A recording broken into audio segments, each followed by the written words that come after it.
그런 동시가 있더라고요. 아버지께서 말씀하셨다. 참 사람이 되어야 한다고. 참 사람이 되어야 한다고. 나는 새를 보고 말했다. 참새가 되어야 한다고.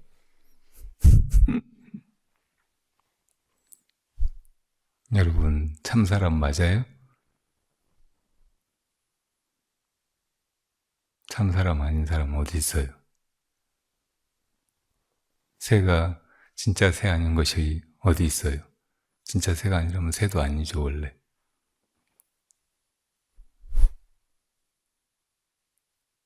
우리가 수행해서 이루려고 하는 일을 성불한다고도 말하고 또 참 사람이 된다고도 말할 수 있고 또 자기 성품을 깨닫는 일이라고 말하기도 합니다.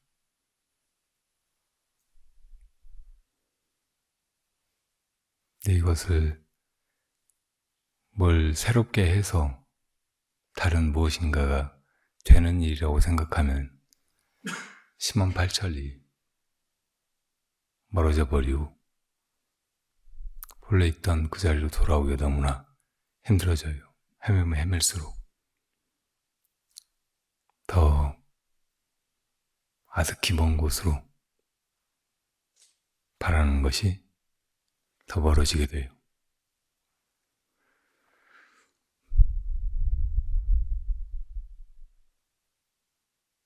부처님께서 깨달으신 분이라고 하고 부처님이 깨닫고 나서 보니까 본래 부처님 자신이 혹은 부처님의 원래 마음이 온전하고 완전 무결하고 조금도 부족하거나 문제가 있는 것이 아니었어요. 그것이 완전히 밝고 지혜로운 것이고 또 자비롭고 따뜻한 것이고 그리고 그것이 언제나 그 자리에 있으면서 이 세상 모든 일을 다 해나가고 모든 것을 잊게 하고 또 인연 따라서 일체를 다 거두어서 제자리로 돌아가서 편안히 쉬게 하고 하는 그 주인이었어요. 그리고 또 그 깨달으신 눈으로 중생계를 돌아보니까 일체 모든 중생이 다 부처님이 깨달으신 것과 마찬가지로 온전하고 모든 것의 주인이 되는 그 성품을 다 지니고 있었어요. 그것이 부처님의 것이 따로 있고 중생의 것이 따로 있는 게 아니고 하나의 그것이었어요. 그걸 아까는 성품이라고 말했는데 성품이라는 것도 그것의 이름이에요. 어떤 때는 그것을 마음이라고 하지만 마음도 그것을 우리가 부르는 또 하나의 이름이고 어떤 때는 그것을 나라고 말하기도 하지만 그것도 이름이고 어떤 때는 그것을 사람이라고 지금 이렇게 사람의 형상을 하고 사람의 생을 살고 있으니까 그렇게 흔히 부르지만 그 역시 이름이어서 가리키는 것은 똑같은 그 하나의 무엇이에요? 우리의 근원, 우리가 본래 온 곳이라고 말할 수도 있고 우리가 궁극에 돌아갈 지점, 그 목표점이라고 말할 수도 있고 다 마찬가지예요. 하나의 그것을 부처님 깨달으셨고 그것을 우리 중생들의 본성으로 또 역력히 확인하신 것입니다.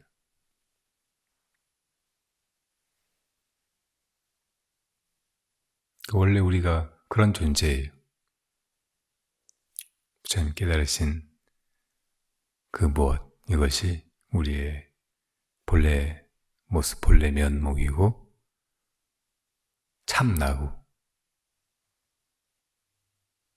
내 본성이고 내 본래 자리고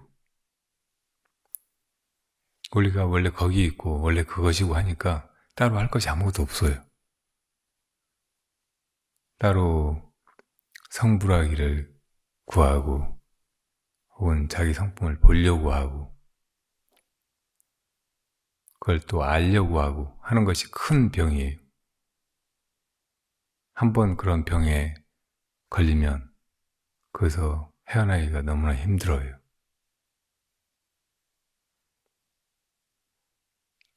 옛날에 어떤 사람이 다른 사람들은 다 얼굴이 하나씩 있는데 자기만 얼굴이 안 보이는 거예요. 이 사람 저 사람 찾아다니면서 혹시 내 얼굴 안 봤냐고, 나만 얼굴이 없다고. 그러면서 얼굴 비슷하게 생긴 게 있으면 돌덩이든 나무토막이든 갖다가 머리에다 얹으면서 이게 내 얼굴인가? 저게 내 얼굴인가? 그랬다는 거예요. 부처님께서 우리 중생들의 처지를 비유하신 얘기예요. 그렇게 우리 본래의 얼굴, 본래의 내 모습, 내 본성, 이것이 이미 여기 있고 이것이 눈 밖에 온갖 것들을 다 볼 줄 알고 또 온갖 것을 다 알고 하는 그 주인인데 그것을 다른 사람 얼굴 보듯이 또 다른 사물을 보듯이 보려고 하면 소홀할 뿐이지 전혀 그것을 자기 눈으로 볼 나를 기약할 수가 없게 돼버리는 거죠. 그런 병에 걸리지 않으면 그냥 이 자리에서 온전하다는 걸 스스로 확인하고 더 할 것이 아무것도 없게 돼요. 이것이 다 해나가고 모든 것의 주인이 되고 보면서 보이는 이 세상을 놔두고 들으면서 소리의 세계를 놔두고 생각하면서 온갖 생각의 세계를 펼쳐내고 말로 온갖 이야기를 다 떠들고 다 그놈이 하는데 이미 그럴 줄 아는 놈인데 그걸 어디 가서 찾고 또 뭘로 고치려고 할 필요가 있겠어요? 여러분들이 아마도 이 법화림 수련회 오신 것은 다 아마도 깨달음을 구하거나 혹은 참 나를 찾거나 혹은 내가 여러 가지 부족한 것 같으니까 부족한 나를 온전하게 만들어 보려고 그런 마음으로 왔을지 몰라요. 이게 다 자기 얼굴 안 보인다고 얼굴을 찾아 헤매는 바보와 다름이 없는 일이에요. 이런 줄 알면 더 여기 있을 이유가 없어요. 다 가세요. 한번 그렇게 확연히 알아버리는 것이 불도를 깨달은 것이고 참사람이 되는 것이고 그리고 이제는 대해탈의 세계에 이미 들어선 것입니다. 아무도 더 필요하지 않아요. 어딜 따로 갈 것도 없고 뭐 이렇게 된 일을 다른 말로 출가라고도 말할 수 있어요. 여러분들은 다 어디 사냐고 하면 자기 집이 어디 있으면 거기서 산다고 하고 어디서 왔냐고 하면 거기서 왔다고 하고 또 어디 있다가 어디로 갈 거냐고 하면 집으로 간다고 거기로 가고 할지 모르죠. 근데 처음부터 거기가 내 집이고 나 있던 곳이에요? 아니잖아요. 본래 우리는 집이 없이 있던 사람이에요. 근데 거기 소굴에 기어들어가가지고 그걸 내 집이라고 착각하고 단정 짓고 분별하고 살아왔을 뿐이지. 그 소굴에서 나오면 그게 출가하고 출가에는 이 세계가 다 집이에요. 어디든지 자유롭게 오고 가고 할 수 있고, 보이는 것들도 다 내 모습이고, 발길 이루는 곳마다 다 내 집안이고,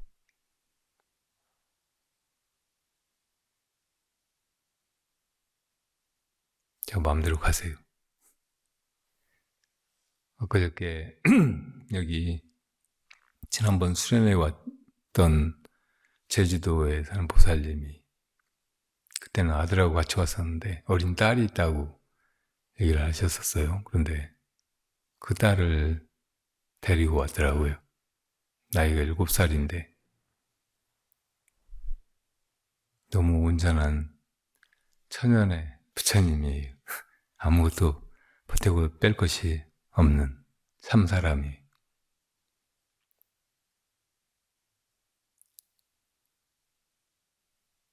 오늘 아침에 몇 살 되면 스님 될 수 있어요? 하더라고요.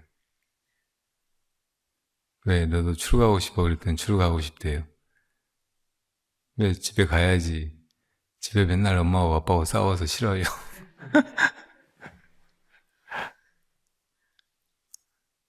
네.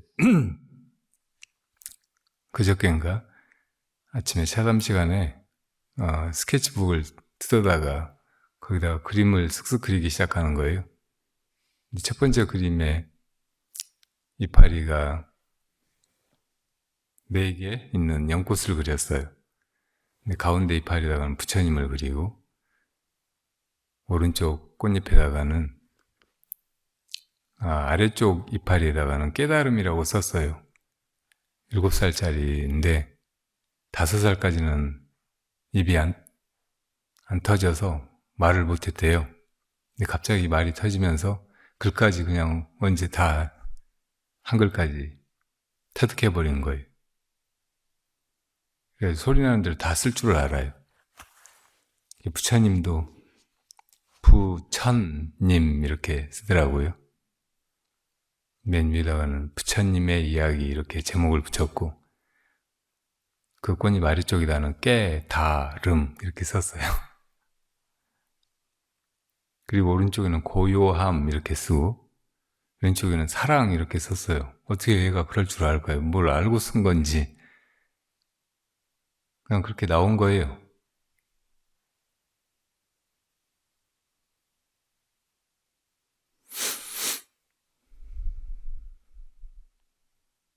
부처님은 이상 연꽃과 같은 존재라고 하죠. 그 연꽃이 어디 깨끗한데 혹은 허공 속에 피는 게 아니고 더러운 진흙탕에 핀다고 말하죠. 진흙탕에 처하지만 그 더러움에 물들지 않는다고. 그리고 맑고 고운 자태를, 그리고 그윽한 향기를 드러낸다고. 그래서 세상을 맑게 아름답게 만들고 세상의 중생들을 자비롭게 거두고 살피고, 그리고 고통을 벗어나서 다 부처님이 이르신 그 깨달음의 세계에 인도하시는 분이라고 하잖아요. 우리 법화림은 중생 모두가 다 본래 부처님이고 연꽃과 같은 그런 존재라는 뜻으로, 법화는 묘법연화, 연꽃을 의미하고, 연꽃의 숲, 그러니까 수많은 연꽃이 만발해 있는 그 연못을 상징하는 이름입니다. 여러분들이 다 이미 부처님과 같은 연꽃과 같은 그런 존재들이고, 여러분들의 그 본성에서 고요한 편안함, 열반의 그 향기와 또 자비로움, 사랑, 이것이 풍겨나오고 그것이 세상을 아름답게 또 중생들이 행복하게 살아갈 수 있도록 그렇게 바꿔간다는 것을 이미 여러분들이 알고 있어요. 그 아이처럼. 우리 어른들은 세상을 살아오면서 쓸데없는 것을 너무 많이 배우고 또 계속 욕망이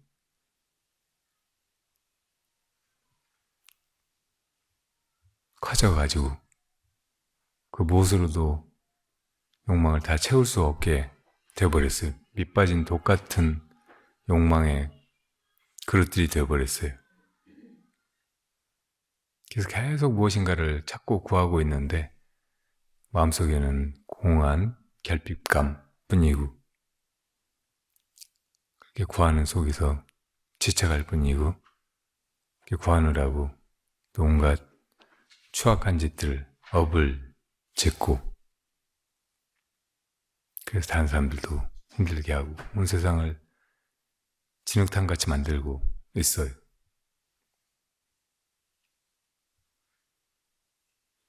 여러분들도 원래 이렇게 천진한 아이였잖아요. 그렇게 아주 깨끗한 마음을 가진 그리고 아무것도 별로 욕심내고 바라지도 않는 아이 같은 마음을 가지고 이 세상에 왔단 말이에요. 그 참 사람이죠.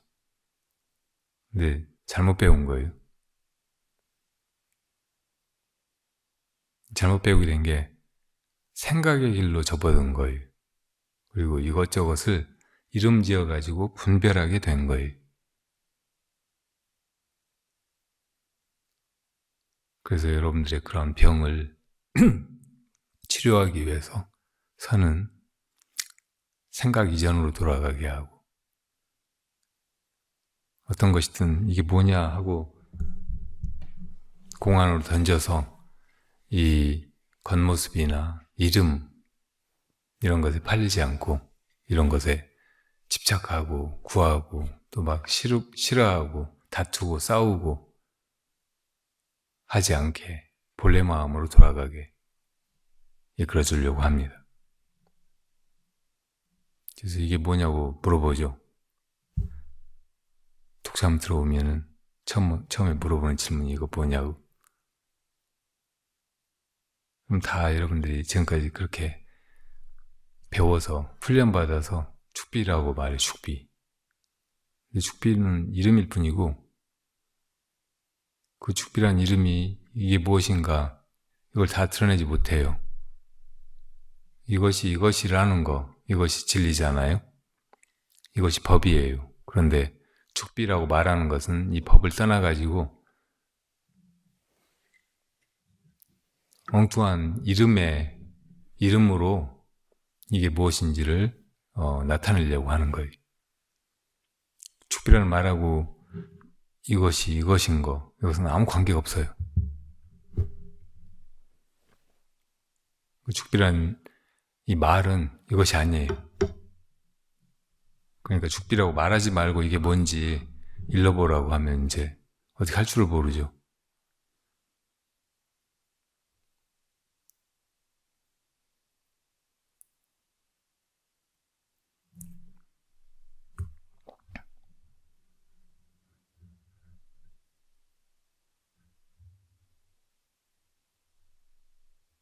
이것이 무엇인가는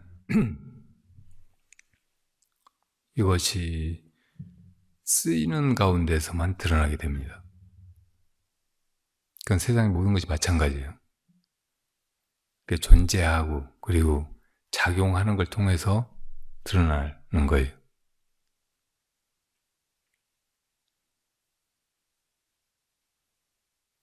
그러니까 새는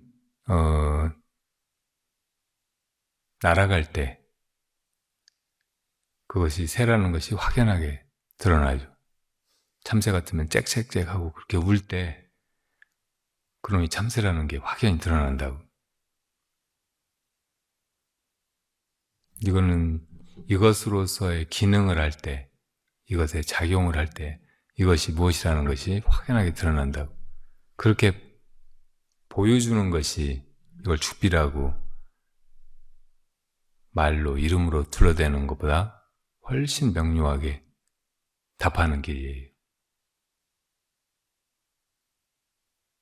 우리가 정말 알려고 하는 게 나 자신, 내 본성 뭐 이런 거라고 해도 그 본성은 나다 혹은 홍길동이다, 성춘향이다 이렇게 이름 둘러대는 거 가지고는 도저히 그걸 드러낼 수가 없어요. 이름은 이름일 뿐이잖아요.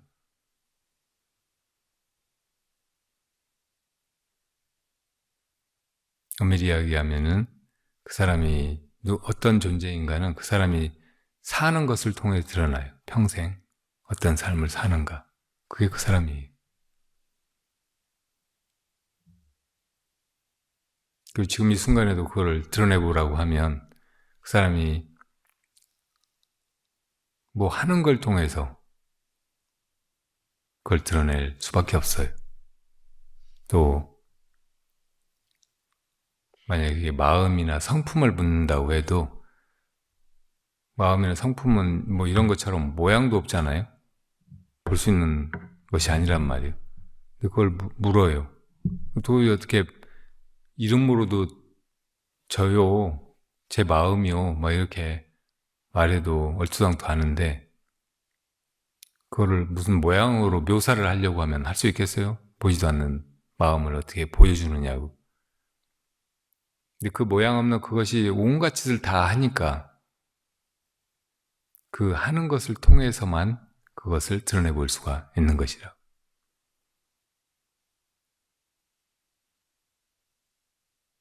그러니까 무엇이 마음이냐 이렇게 대답을 할 수 있는 거예요. 이렇게 마음을 보여주는 거죠.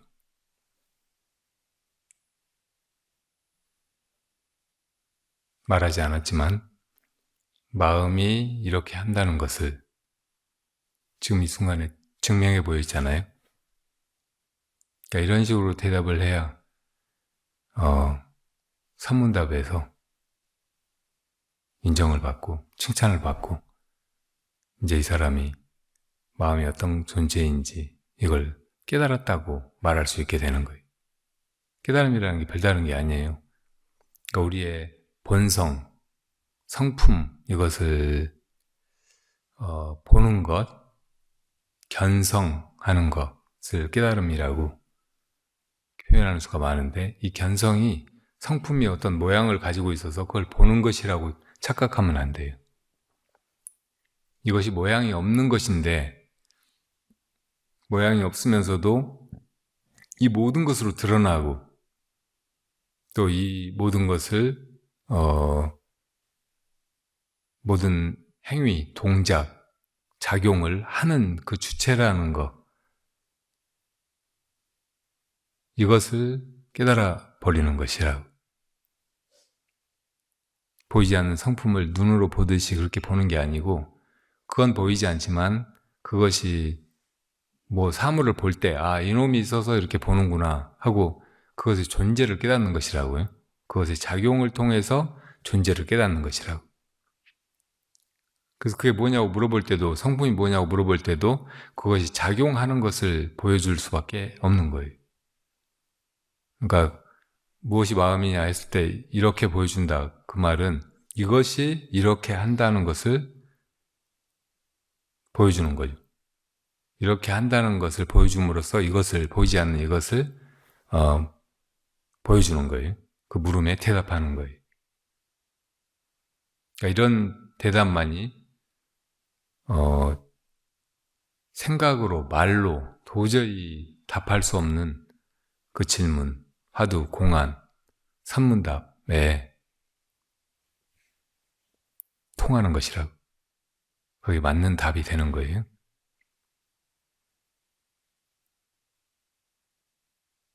눈이 눈을 보지 못하고 자기 얼굴을 자기가 보지 못하고 그러듯이 자기가 자기를 보지 못해요. 자기 마음이 보지 못해.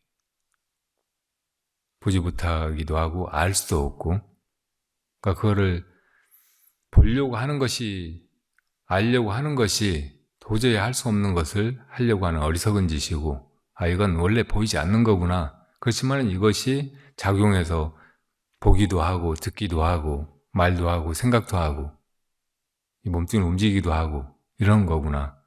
그렇게 작용하면서 이 세계를, 그러니까 보이는 세계 혹은 생각의 세계, 들리는 소리의 세계, 뭐 맛의 세계, 냄새의 세계, 촉감의 세계 이런 걸 다 드러내는구나. 그리고 드러나는 그것도 다 거기서 나오는 거구나. 보이지 않는, 아무것도 없는 것 같은, 알 수도 없는 그 자리에서 이렇게 드러나는구나 하고 깨닫는 것이라고요.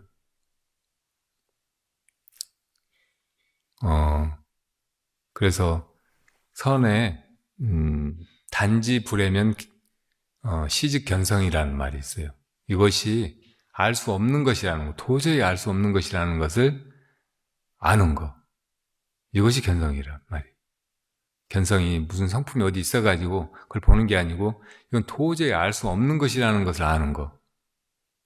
이것을 아는 것이 견성이라는 거예요.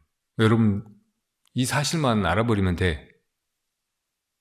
이건 보이지 않는 거고 절대 볼 수 없는 거고, 그렇지만 이게 모든 것의 근원이고 주인이 되어서 온갖 작용을 다 드러낸다는 거예요. 보기도 하고 듣기도 하고 생각도 하고 말도 하고 움직이기도 하고. 그래서 이 세계가 생겨난다는 거예요. 그러니까 이것을 주인이라고 하는 거예요. 그리고 본성이라고 하는 거. 모든 게 다 근원의 자리, 본성의 자리에서 이렇게 드러난 것이잖아요. 그러니까 이것의 본성은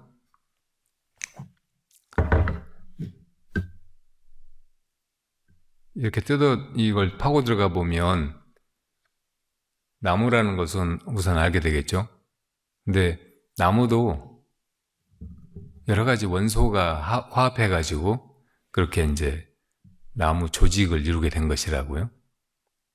그러니까 그 원소 같은 것이 이것의 더 본질적인 것이에요.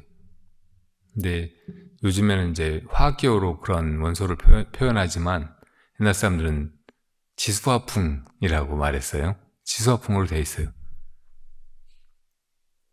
근데 지수화풍이라고 하면 우리 눈에 보이는 물, 눈에 보이는 불, 눈에 보이는 흙, 그리고 눈에 보이는 바람 이렇게 이제 생각할지 모르지만 이건 약간 기운 같은 거예요. 기운, 지기, 수기, 화기, 풍기, 에너지 같은 것이라고요. 그러니까 벌써 이게 보이지 않는 것이에요. 지수화풍만 해도. 그러면 지수화풍은 어떻게 우리가 인지를 하느냐? 그걸 보는 놈이 있어. 불은 뭐 이제 불기운이라고 해도 뜨거움, 그것이 이제 불기운이라고 해도 그걸 느끼는 놈이 있잖아요. 물은 차가운 거면 그 차갑고 축축하고 흘러가는 것이라고 하면 그거를 또 느끼는 놈이 있다고.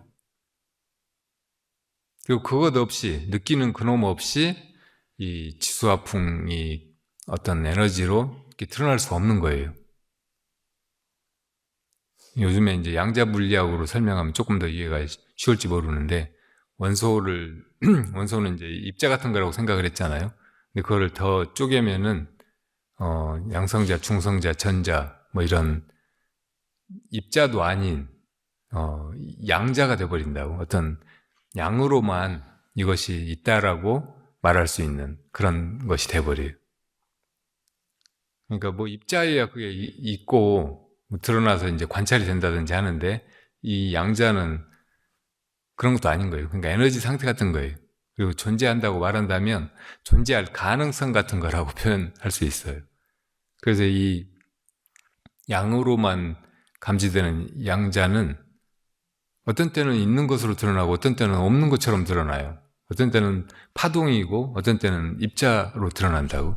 예를 들어 광자 같으면은 이 광자를 가속해가지고 쏘면은 이제 이 광자가 투과해서 저쪽에 벽에 가서 부딪히게 한다. 그러면 광자를 막 많이 쏴가지고 저쪽에 이제 부딪히는 모양을 보면, 만약에 입자라면 이 뚫어진 이 틈으로만 나가서 그거하고 똑같은 문양으로 이제 그 광자에 맞은 자국이 나타날 거 아니에요?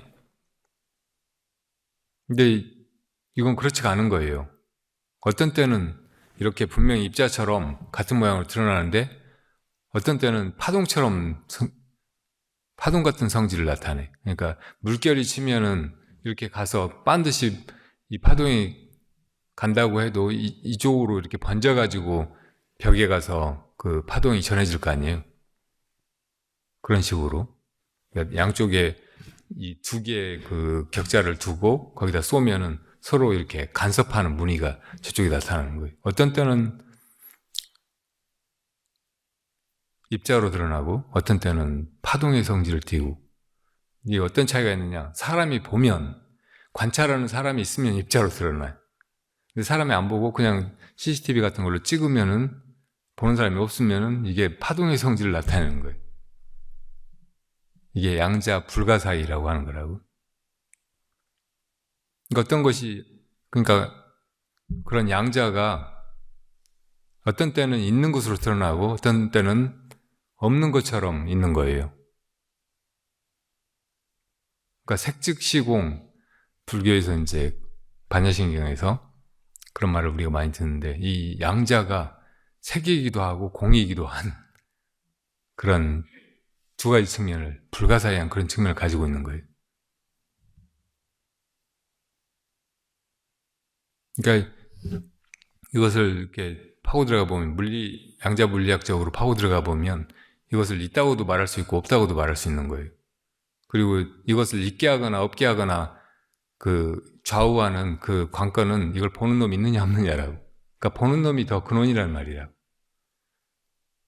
보는 놈은 물질도 아니고 뭐 파동도 아니고 그보다 더 깊은 곳에 있는, 있다고도 말할 수 없는 어떤 것이잖아요. 그걸 성품이라고 한다고. 그러니까 볼 줄 아는 그놈. 그놈이 이것을 드러내기도 하고 혹은 없게 만들어버리기도 하는 주인인 거예요. 관자재한 그 주인이 바로 그 성품이라고.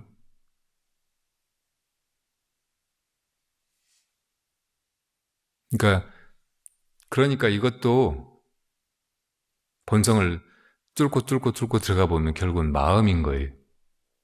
마음이 볼 때 있고 안 보면 없는 것이라고. 이 세상 모든 것이 다 원소로 이루어져 있고, 더 파고 들어가 보면 이제 에너지로 이루어져 있고, 그리고 입자나 에너지는 다 공간 속에 있잖아요.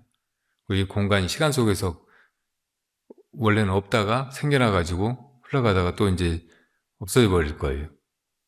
시간도 그러니까 빅뱅이 일어나가지고 이렇게 진행되는 것처럼 보이다가 또 원점으로 빅컬랩스로 블랙홀로 돌아가 버리면 거기 시간도 아무것도 없어요. 그렇다고 해서 이 시간, 공간, 물질, 에너지의 근원에 있는 보는 자, 우리 안에 그 성품, 이것까지 없어지느냐? 그건 아니.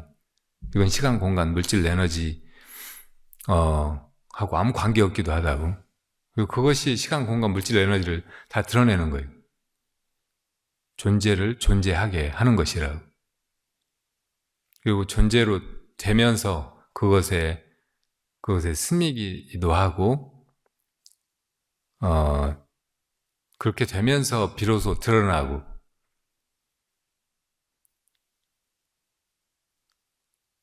그러니까 그놈이 작용해가지고 모든 것이 다 드러나게 되는 건데, 그놈은 뭐 이렇게 작용한다는 그런, 작용한다는 것도 우리가 그렇게 보면 작용하는 것 같지만, 그놈의 그 자리에서는 작용한다는 생각도 없어요. 그러니까 뭐 한다는 느낌이 없다고. 무의심 가운데 있는 거예요. 우리 본성이. 그리고 있고 없고 이것을 떠나 있고 거기에 자제하고. 그러니까 이런 거를 여러분들이 이렇게 설명을 듣고 혹은 과학자들이 그렇게 증명해 보이듯이 논리적인 그 연역이나 혹은 검증의 과정을 이렇게 따라가면서 아 그렇구나 하고 수긍할 수도 있는데, 여러분들 안에 이렇게 그냥 보면 돼. 그냥 깨달으면 된다고. 그러니까 아, 이것이 이런 존재로구나. 이건 보고서 그걸 확인하는 게 아니고, 이게 보는 자이니까 절대 보이지 않지만 아 이것이 이러는구나 하고 그렇게 확인할 수가 있는 것이라고. 그걸 깨달음이라고 한다고요. 깨달을 수 있는 그 신묘한 혹은 신령한 그 무엇인가 힘을 가지고 있어요. 이게 본래적으로. 이게 거기는 아무것도 없어서 공이라고 할 수 없는데 그 자각할 수 있는 힘, 스스로 자기 존재도 자각하고 모든 것도 다 아는 그 힘이 그 속에 있는 거예요. 그래서 그것을 깨달음이라고 하는 거라고. 그러니까 우리가 세상을 살면서 나라고 하는 놈이 나와가지고 이것저것을 막 알아보고 어떤 건 이해하고 어떤 거는 뭐 이름 붙여가지고 이건 이거다라고 그렇게 연결시키면서 그거 안다고 생각하고 막 이런 거하고는 다른 스스로 자기 존재를 알아차리는 그런 힘이 있단 말이에요. 그렇게 자기 존재를 알아차리는 거 이거를 깨달음이라고 한다고. 여러분들이 다 이미 그것을 가지고 있고 그것은 원래 깨달음 속에 있고 이미 깨달아져 있는 것이라고. 그러니까 깨달음을 따로 구하지 말라는 거예요. 뭐 이렇게 성품을 본다고 하니까 그동안 뭐 보고 이거 여기 있구나 이렇게 알아차리듯이 그렇게 하려고 하지 말라는 말이라고. 이건 알 수 없는 거구나. 그렇지만 이게 주인이 돼가지고 스스로도 알고 모든 것을 다 아는 존재로구나 하고 이렇게 알아라는 거예요.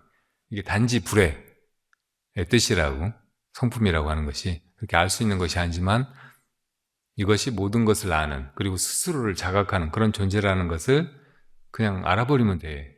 그게 견성한 것이고 그게 깨달은 것이라고요. 이해가 갔어요? 여러분 못 깨달은 사람 있어요? 다 깨달은 거예요. 이미 다 깨달아져 있어. 근데 스스로 깨달음이란 뭐 이런 것이겠다. 부처님은 그 어마어마한 무슨 경험이라든지 혹은 완전히 차원이 다른 어떤 삶의 세계에 들어섰나 보다. 이렇게 그냥 머릿속에 개념을 가지고 있을 뿐이라고. 그런 개념 버려요. 여러분들의 참 존재가 그 깨닫는 힘을 가지고 있고 그건 이미 깨달아 있어요. 그것이 이 모든 걸 또 하고 있다고. 알고 보고 듣고 또 생각도 하고 말도 하고 그리고 그렇게 작용하는 그것이 그것의 존재를 또 확인하게 해주는 거예요. 그것만 어떻게 지켜보려고 하면 그게 아무것도 없으니까 그냥 깜깜해져가지고 모르겠다 이런 생각이 빠져가지고 그냥 잠이 들어버린다고. 무기에 빠져버려요. 여러분들이 살아가면 순간순간 이렇게 볼 때 보는 이놈을 확인하고 들을 때 듣는 이놈을 확인하고 또 생각할 때 생각하는 이놈을 확인하고 뭘 알 때 아는 이놈을 확인하고 그렇게 확인해 가면 돼. 어느 순간에도 그것이 하지 않는 것이 없고 그걸 벗어나 있는 것이 아무것도 없어요. 이것이 이런 존재로구나. 이것이 나한테 있구나. 그리고 이게 나로구나. 진짜 나로구나. 이것이 뭐 옛날 깨달은 분들이 참사람, 진인이라고 말한 그것이로구나 하고 그렇게 알면 돼요. 그러니까 아무것도 따로 구하고 뭘 하려고 하고 얻으려고 하고 그러지 말라는 거예요. 이것만 분명하면은 여러분들이 앞으로 지내는 시간은 대자유의 시간이고 그리고 해탈, 열반에 대해서 마음껏 자유롭게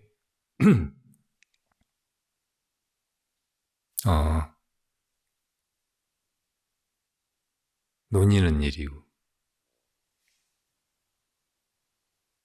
그리고 여러분들이 이미 부처님과 하나도 다름없이 깨달은 존재이니까 도인이니까 여러분들이 가는 곳이 곧 그대로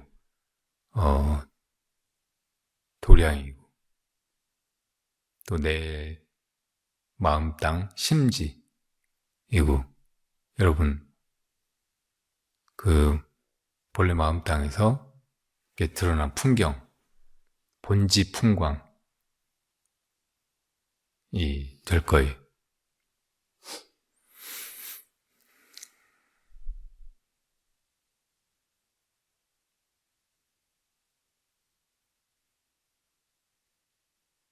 아까 그 아이가 그 연꽃을 그리고 나서 또 이제 자기가 그린 그림이라고 얼마 동안 끄적끄적 하더니 이렇게 큰 집이랑 작은 집 2개, 그리고 거기 숲도 서 있고 하늘에서 비도 오고 막 꽃들이 피어 있고 그런 풍경을 그리더라고요. 그걸 이제 나한테 선물이라고 줬어요. 그래서 너 그림 너무 잘 그린다고 하면서 이 한 장만 주지 말고 그 스케치북 같은 데다가 쭉 더 많이 그림을 그려가지고 그걸 가끔 나한테 보여주면 그게 정말 좋은 선물이겠다고 했더니 또 구석에서 뭐 하고 있더라고요. 차 마시는 동안에. 그러더니 다음 장에다가 하나 그림을 더 그려가지고 그걸 반으로 접어서 4페이지짜리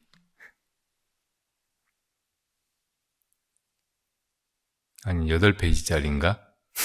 그림책을 만들어가지고 이제 덕현 스님 선물 그림책 이렇게 써가지고 줬어요. 다른 페이지는 이제 연못에 비가 내리고 아이가 하나 이제 연잎을 우산처럼 이렇게 쓰고 있는 그림이더라고요. 그리고 꽃 막 이런 이것저것 그려져 있고, 그리고 거기다가는 식물도 우리처럼 비를 맞고 커요 이렇게 써놨어요.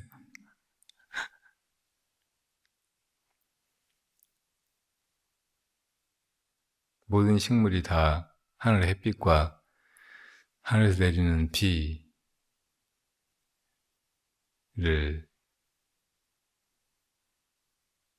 받아들이면서 살잖아요. 그 땅에서 양분을 빨아들여서 또 성장하고, 사람도 하나도 다르지가 않아요. 사람은 동물이고 막 여기 왔다 갔다 하고, 그러니까 식물하고 다른 것 같지만 결국 땅에서 나오는 것을 먹고 하늘의 햇살을 받고 또 하늘에서 내린 비, 물도 마시고 하면서 이렇게 살고 있잖아요. 이렇게 살아가는 것이 지구를 망치는 게 아니고 식물들처럼 사실은 우리가 참 사람으로 사람답게 살면 이게 세상을 아름답게 하는 일이에요. 동물들이 숨 쉬고 하면 내뱉는 이산화탄소를 식물은 또 그걸 들이마시고 탄소 동화작용하고 그래서 살잖아요. 그러니까 서로 의지해서 이렇게 살아가는데 하늘의 햇살과 비를 또 같이 나누면서 이렇게 살고 있다고 조화를 이루고 서로 존재를 감사해야 하면서 아름다운 조화를 이루고 이렇게 어린 아기가 무슨 생각에서 막 그렇게 가지고 그래가지고 주는지 너무나 놀라웠어요. 근데 우리 본성이 다 그런 힘이 있어서 그걸 가로막지만 않으면 그걸 덮어두지만 않으면 예, 한껏 그 빛깔과 향기를 드러내게 된다고. 여러분들의 성품도 이렇게 이제부터는 그걸 따로 찾지 말고 그것이 그렇게 하고 있음을 보면서 그걸 가로막지만 않으면 돼요. 그게 그냥 발로하게 한껏 드러나게 그렇게 하는 거예요. 언제나 그러고 있음을 순간순간 확인하면 돼요. 아, 이놈이 이렇게 보는구나. 이렇게 봄으로써 이렇게 아름다운 세계를 본지 풍광으로 드러내고 있구나. 이놈이 들으면서 이렇게 아름다운 소리를 이 세상에 드러나게 하는구나. 그렇게 보면 틀린 것이 아무것도 없어요. 옛날 큰 스님들이 깨달은 선지식들이 뭐라고 물어보면 너무 엉뚱한 말들을 하잖아요. 그런 말들도 하나도 틀린 것이 없어. 그런 말들이 비로소 이제 이해가 간다고. 왜 그런 말씀을 하는지. 무엇이 부처입니까? 말은 똥막대기니라. 이런 말들이 이제 다 하나도 이상한 말이 아니고. 조주스님한테는 어떤 제자가 와서 스님 걔한테도 불성이 있습니까? 이거 그러셨어요. 없다. 이 말도 이상한 말이 아니에요. 또 다른 때는 걔에게 불성이 정말 없습니까? 있다. 이 말도 이상한 말이 아니에요. 상대적인 분별로 뭘 알아보려고 하고 이리저리 꿰맞춰가지고 해석해보고 이해해보려고 하고 막 그런 세계는 끝이 없는 번뇌 망상의 세계이고 참 괴롭고 복잡하고 지저분하고 다 막 더러워지는 그런 길이에요. 근데 우리 그 본원의 마음자리 성품을 깨달아가지고 모든 것이 거기서 반로한다는 것을 알고 그걸 확인하고 살아가는 삶은 그대로가 다 옳고 절대 긍정이라고 하죠. 입척해진 선자리가 다 주인이라고도 말해. 다 진실하다고. 그리고 언어가 하나 버릴 것이 없어요. 다 그대로가 마음이고 본지 풍광이고 다 옳은 것이라고. 절대 긍정의 세계. 이 성품을 등지고서 분별의 세계에서 이것저것 따지고 뭘 알아보려고 뭘 구하고 하니까 그게 고통스럽고 문제가 많고 뭐 그런 거지. 본성을 여의지 않고 모든 것이 본성에서 반로하는 것이라는 것을 순간순간 확인하고 보면 아닌 것이 아무것도 없다고요. 잘못된 것이 아무것도 없어요. 내가 죽는다고 해도 이것도 그것의 한 모습에 불과해. 그것은 하지 않으면서 온갖 것을 하듯이 오고 가지 않고 언제나 그 자리에 있으면서 오고 가는 이 우리 육신을 놔두기도 하고 거두기도 하는 거라. 그건 그대로 있어요. 그러니까 죽음이라고 해도 우리가 그 본성이 경험하는 어떤 사건일 뿐이지 그 본성이 따라서 죽지를 않는다고.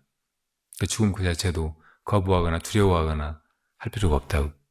늙어가는 것도 마찬가지고 병드는 것도 마찬가지고 또 이 세상에 오는 거 탄생도 마찬가지고 그것이 이 세상에 와도 오지 않는다는 거 가도 가지 않는다는 거 이걸 아는 깨달은 존재를 열애라고 해요. 부처님의 다른 이름이죠. 열애란 석가모니 부처님이나 아미타 부처님을 부르는 말이 아니고 바로 우리의 그 상품 자리를 그것이 그대로 와도 오는 바가 없고 가도 가는 바가 없어서 타타가타 열애라고 하는 것이라고요. 딴 데서 찾지 마시기 바랍니다. 찾지 말고 구하지 말고 얻으려고 하지 말고 욕심 부리지 말고 그냥 지금 이 순간에 이렇게 그것이 작용하고 있고 그래서 이 모든 걸 드러내고 있고 그러면서도 움직임 없는 고요함 속에 그 자리에 그대로 역력하게 있다는 것을 확인만 해가면 돼요. 그게 도인의 삶이고 참사람 진인의 삶이고 산다고 하고 죽는다고 하고 하는 것도 그렇게 분별해서 보면 그런 것 같지만 그건 언제나 생사를 떠난 곳에 그대로 있어서 그걸 열반이라고 말하기도 하는데 그게 바로 그대로 열반의 모습입니다. 부처님이 하신 8만 장교의 가르침이 다 이 소식이고 그리고 역대 조사가 또 확인해서 우리들에게 전하는 것이 바로 이것이고 그리고 이대로가 여러분들 지금까지 살아온 그대로예요. 앞으로도 살아갈 그대로고 가다가 불행을 겪거나 죽음을 맞이하거나 한다고 해도 그 역시 이 눈으로 보면 아무 문제가 없는 열반의 모습, 해탈의 소식입니다. 여러분들 오늘 지금 이 짧은 소참범 들은 것을 이제 앞으로 이렇게 해가야 되겠구나 이렇게 생각하는 삶의 지침이나 수행의 어떤 가르침이라고 생각하지 말고 바로 여러분 안에 있는 진짜 여러분, 참사람, 그걸 가리킨 것이고, 그냥 그것이 이렇게 하고 있음을 지금 이 순간 확인하는, 깨닫는 그런 시간이 되었기를 바라요. 그러니까 앞으로는 깨달음을 따로 구하지 말고, 뭘 얻으려고 하지 말고, 어디 헤매지 말고, 밖에서 찾지 말고, 아, 이렇구나. 항상 그렇게 바로 지금 그것이 분명하도록 언제나 그러하기를 바랄 뿐이에요. 이렇게 마치겠습니다.